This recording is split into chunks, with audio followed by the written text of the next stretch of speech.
Putra, dan Roh Kudus. Amin.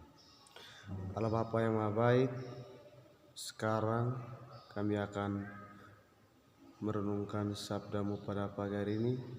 Utuslah Roh Kudus-Mu agar selalu menyertai sepanjang perenungan kami. Nama-Mu kami puji kini dan sepanjang masa.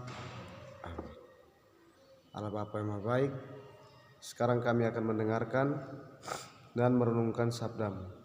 Inilah Injil Yesus Kristus menurut Markus. Dimuliakanlah Tuhan. Injil Markus bab 7 ayat 31 sampai dengan 37. Kemudian Yesus meninggalkan pulau daerah Tirus dan dengan melalui Sidon pergi ke danau Galilea di tengah-tengah di daerah Dekapolis. Di situ orang membawa kepadanya seorang yang tuli dan yang gagap dan memohon kepadanya supaya ia meletakkan tangannya atas orang itu.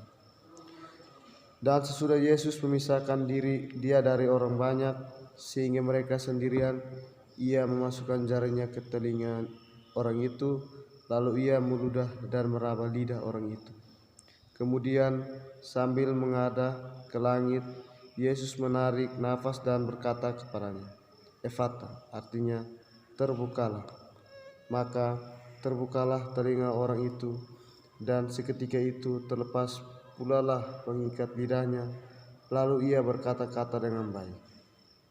Yesus berpesan kepada orang-orang yang ada di situ supaya jangan menceritakannya kepada siapapun.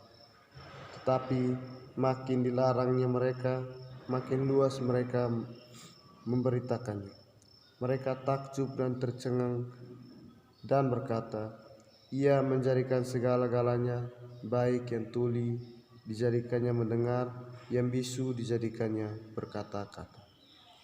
Demikianlah sabda Tuhan. Terpujilah Kristus.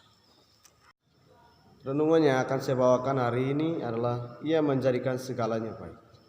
Saudara dan saudari yang terkasih dalam Kristus, penginjil Markus hari ini mengajarkan kepada kita tentang kebaikan Tuhan kepada orang yang tuli dan yang gagap.